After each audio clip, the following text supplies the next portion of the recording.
Please welcome Joe Cocker.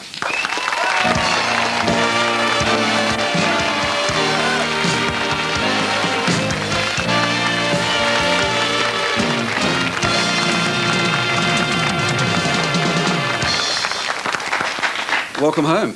Cheers now, great. Did you ever sing with, have you ever sung with Ray Charles, Joe? I did actually. They did a special on him in the States, and we got to do a duet on You Are So Beautiful, which was very special. You can imagine my heart was thumping away. Why was it special? I mean, we read in things about you that from the age, when you first heard him at the age of 14, suddenly you became Ray Charles. An addict to him, really. He is my mentor, no doubt. But it was very strange, you know, because he did for You Are So Beautiful, I got a sort of set routine, but he slowed it down, you know, almost to, you know what he's like when he does that stuff around the piano. And so it was quite hairy just trying to sing it in the same area. Yes. Beautiful man. But he's recorded so many albums with everyone, including Willie Nelson, but not yourself yet. You haven't actually been in the recording studio. I was thinking the other day, you know, he's never done a Christmas album, right? Joe Cocker sings Christmas? Well, maybe I could produce one for him, you know.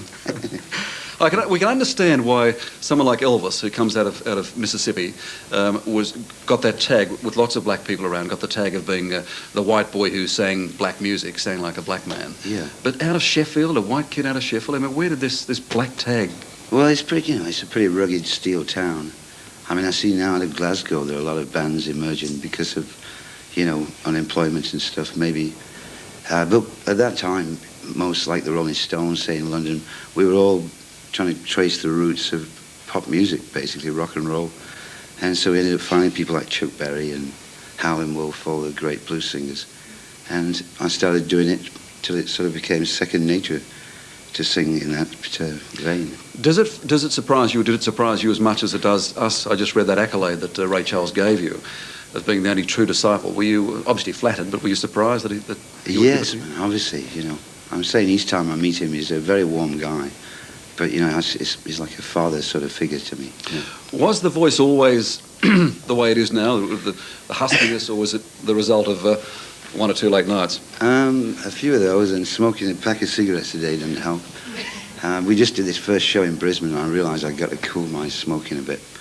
But, you know, I think also that, you know, the style of singing, it's not necessarily to do with that, because I did quit one time like a fool for 6 months and then Quit smoking, not singing? Yeah, for 6 months and then started. But I still had that husky sound in my voice anyway.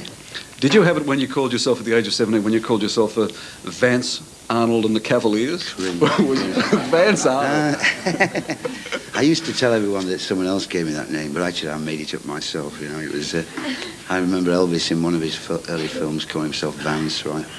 So it was just, you know, we all had names like. Actually, it was Vance Arnold, the Avengers. The Avengers, wasn't it? Mm-hmm. But it sounds like Crash Craddock. It sounds like one of those names that an up-and-coming singer would try and.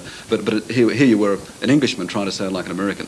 Well, at that time, everyone, you know, Cliff Richard and the Shadows, of course, were dominant. Everyone was doing the leg movements and all that stuff.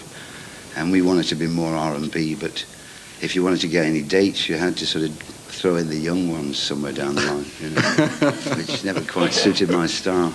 I can't imagine. The first tour that you did, the first American tour netted you $682. The first record, I think, got you $1.21. Something like. Well, we're glad to just make a mark at that time. Why did you hang on? Or hang in there. I guess the incentive would have been to go back to being a gas fitter and give all this nonsense away. That's what my dad wanted me to do. You know, he said, "You had your shot. You know, get back to doing a regular job." But I think my mother knew that, you know, that I would never stop till I sort of made some dent. Right. What was the motivation, though, Joe? Once you'd done it, I mean, was it really that smell of the grease paint? Had you had the roar of the crowds? Did you really find it addictive? It was first rate touring the USA because, you know, I mean, if I'd have just hung around England, even we'd had a couple of hits there. But even so, I never felt there was a lot for me to do. But once we broke through in the States, I mean, it was like such a whole, I mean, it felt great to be able to reach such a big audience. And because now I'm sort of concentrating on touring all over the world. Yes.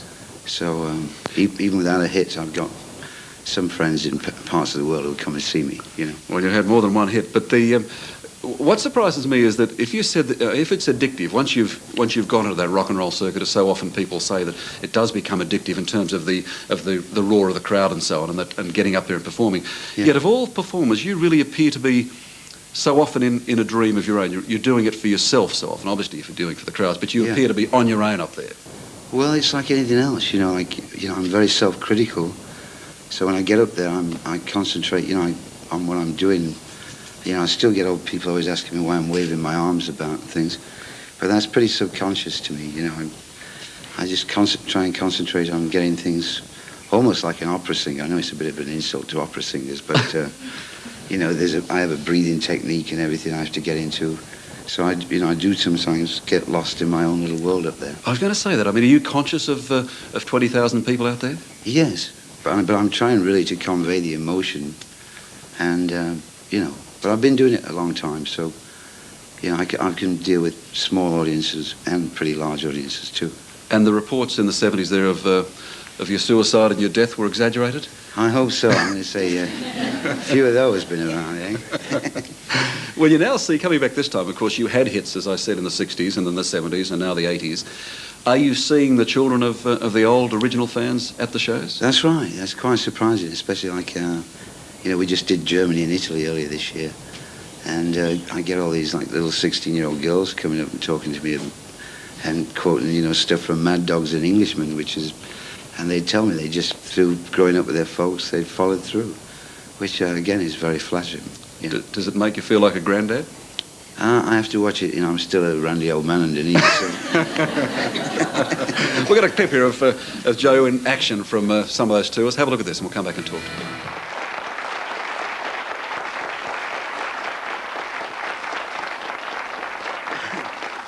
Now, I noticed when that first record came up there, the first clip came up, your legs started to move. Oh, yes. Are they out of control? I'm going to say, but my girlfriend's always doing that. I've always got the St. Vitus dance going. And she'll stop that one, and this one will start her. Just nervous energy. Right. Joe, how would you describe your singing? I don't know, just basically a soul. I'm a soul kind of singer, or blues flavored. All my material is pretty blues flavored, Do you have a good voice? My own opinion, I don't have a good range, but I sort of have a little gimmicks, well, not gimmicks, but I have little ways of, getting in and out of things, That's studious look. So. No, I'm just curious because you mentioned breathing and so on earlier. I just wonder whether, in fact, you have practiced breathing, whether you have practiced timing, whether it really is all just natural. I certainly don't. Maybe I should. That's why I love so many black singers who, when they're not singing on stage, go to church or whatever, so they're still using their voice. But usually when I'm off at home, I don't sing. I hardly ever open my mouth, which surprises people around me. Your tonsils are probably glad of that. Yeah, give them a rest. Yeah. What about, I mentioned earlier as well, that love songs. It seems to me that while you have the image of being the Hellraiser and the rocker, that it's love songs that probably endear you most. I do love ballads, and it gets harder these days to sort of be compatible or whatever with the record company. I forget the word I'm looking for, but, it's sort of, I would put like 5 or 6 ballads on quite a lot of my albums, but, they always want me to do a few more rockers. So a lot of good songs tend to get shelved, I'm afraid. Are you a romantic? God, never quite a romantic, man. You got me taking the nerve. No. I just wonder. Maybe when I get into the lyric a little, But most of my ballads are pretty sad songs. They're not necessarily romantic, Your new album, which is simply called Cocker, what else, is dedicated, I noticed, to Marjorie Madge Cocker. Is that your mum? She died, man. Just as I started doing the album, and she was just about 80 years old. And I did love her very much. So that's not much to do, put a dedication on there. But I'm sure she would have dug it if she'd have heard it. It isn't much at all to do, as you say. You've mentioned in the past in other interviews you've done, in newspapers I've read, where the family were very important to you, your mum and dad. What did your mum think through those hell-raising days when it was sex, drugs, rock and roll for Joe? What did she ever say to you? Well, she was never one to put me down for whatever I did. But when I used to go home, I could see she obviously was a little distressed when I was, sort of out of it. But did she ever see you out of it? I think so, yeah, on a few occasions. Once or twice. And what turned you around? I mean, you're looking, as everyone, all the newspapers have said for the last couple of days you've been here, that you're looking in great shape. Was it the death of people like John Belushi and others whom you'd known? That's always there, isn't it? It's always a shock when you hear of that stuff. But no, I just got to that point where you realise there's, you know, like getting high, you've always got to come back to some natural state, right? And so it just got almost to be a bore to be, I mean, anyone who's drunk heavily knows, like when you wake up at 9 and sort of have a double whiskey to start the day, you might as well forget your day, you know. So, I mean, I ended up, you know, just feeling a mess, you know. And, you know, I've had a lot, like my manager and my band have been with me for quite a while, and they sort of helped steer me back into taking pride in just doing the job right, you know. But you're not totally on the wagon. No. I mean, we're at the old, can I mention the townhouse? Sure. It's one of my favourite watering holes. So I can't resist going in there for a couple. But I'm not crazy with it these days. You're not, all right. What about, you said, without music there isn't much left of me. Without it, I'm a lost soul. What would you do without music? I don't know. I mean, of late I just bought this house in Santa Barbara, California, which is very beautiful. And I've got a full-time gardener there, but I've been, you know, learning a few tricks of it's rather relaxing to go out in the back, you know, and just put music aside for a bit and just get close to the earth. I read, you know, that your pastimes are gardening and walking in the bush. I thought it was a send-up. I thought you were sending someone up.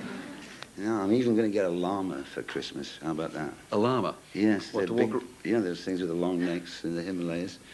But you can put like a pack on them, about 80 pounds, rather than a mule, you know, so I might start breeding llamas, you never know. Well, so there could be shots of Joe Cocker in the mountains around California on the back of a llama. I don't know about on the back of one, because they spit, I hear. Joe, great to talk to you. Thank you very much indeed. You can catch Joe, just some quick tour dates, tomorrow, Wednesday and Thursday nights at the Sydney Entertainment Centre. I think there are a few seats left, but only a few. Then Canberra's Bruce Stadium, Adelaide Entertainment Centre, Melbourne Entertainment Centre, Launceston, Perth. Catch the newspapers to find when you can catch Joe Cocker. You should not miss him. Thank you very much, Joe. Thank you. Thank you very much. Please thank you.